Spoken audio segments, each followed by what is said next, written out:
Welcome to the second video in a series on the digital nomad lifestyle. Hello again, my name's Dennis and, as you hopefully know by now, I'm a digital nomad. I thought in this video I'd share with you a little bit of my story. What prompted me to become a digital nomad and what was involved, what was the background in this?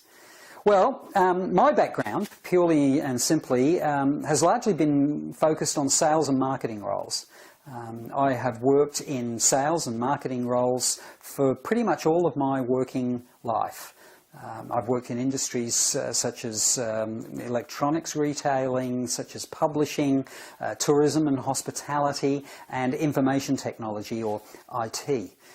I've held a wide spectrum of roles in all of those industries, from counter sales to frontline sales to sales management, sales representation, up to senior management level, reporting directly to the board of directors as a director of sales and marketing in a number of hotel organisations and other tourism bodies. In 1998 I decided that I'd had enough of the corporate world, and I set up my own business, which was an IT support business aimed at helping local businesses with their IT infrastructure. So installation of computer systems, upgrading and repair of computer systems, installation of network systems, and those sorts of things. That business grew quite solidly for several years until in 2004 I decided to divest myself of that business,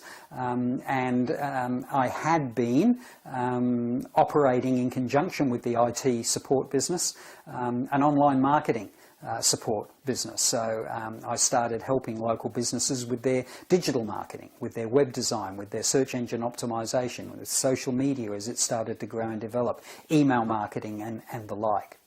So I moved away from the hardware side of the business, divested myself of that, sold that part of the business, and focused on the internet related aspect of the business. And at the same time I started a consulting company. So as well as digital marketing, I was also helping businesses with their internal and external communication. So sales, negotiation, staff development, all of those sorts of disciplines was what that support business was all about. And that business operated very, very successfully for the next 10 years.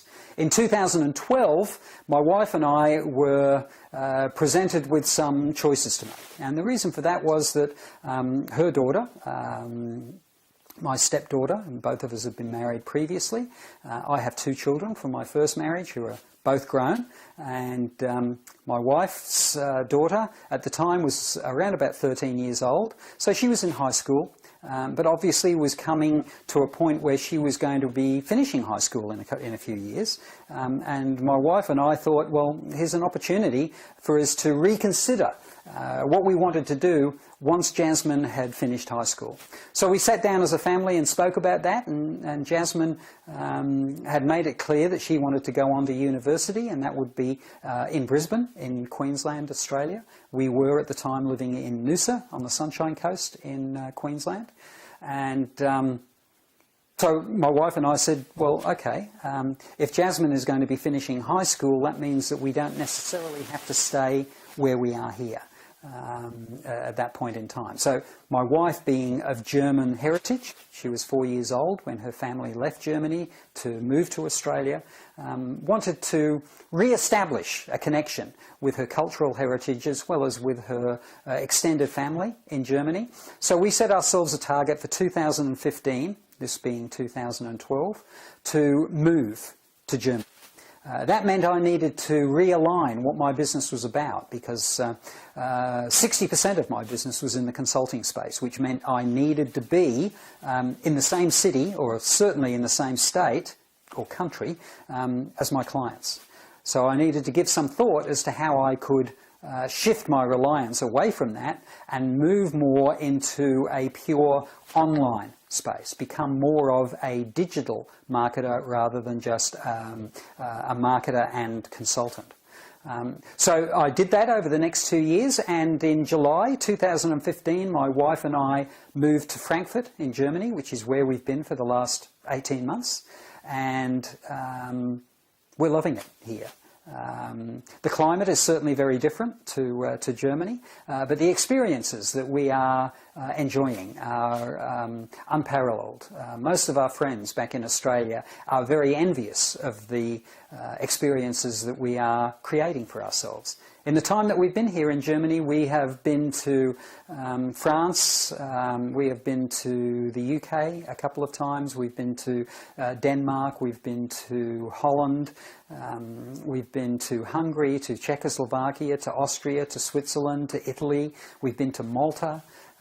We've been to Egypt most recently, and next month, April, we are going to Spain and revisiting Italy in the 1 month. You know, these are experiences that we wouldn't have had we not have sat down and worked out how I could move my business online, how I could have the sort of flexibility that would still allow me to generate an income, and would also allow for my wife to work in an environment that she would get more satisfaction out of. My wife's training is in teaching, and her speciality is in early years, so the preschool, kindergarten, prep age groups.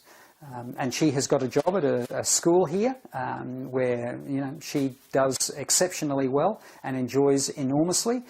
I do my digital marketing, and between the two of us we're able to fuel and fund a lifestyle that we'll be able to maintain for as long as we like, although at this stage our intention is to return to Australia in 2018 because we have a couple of projects there that we want to finish off, and some other things that we want to do within the Australian environment.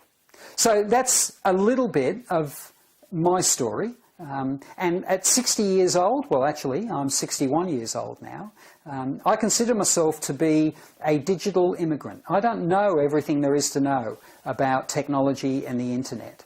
But I do have enough confidence in my ability to be able to find out those things I need to find out in order to make this work. And just as a final little teaser, I guess, for my 60th birthday last year, my wife and I spent the weekend in Austria, in Vienna. It was a beautiful trip. We spent 3 days there. We wined, we dined, we went on tours, had a look at the culture and history of the place. But the most special part of the whole weekend, the most special part was my wife and I had our first waltz lesson in Vienna, the home of the waltz. Now, how many people can say that? How many people can do that? The fact is, if you're not a digital nomad, you have to wait and wait and wait and wait to be able to do those things. And that's the advantage of the digital nomad lifestyle. It gives you flexibility, it gives you choices. And ultimately, that's what life has got to be about. Thanks for your time. In our next video, we're going to look at who is best suited to becoming a digital nomad. I'll catch you then.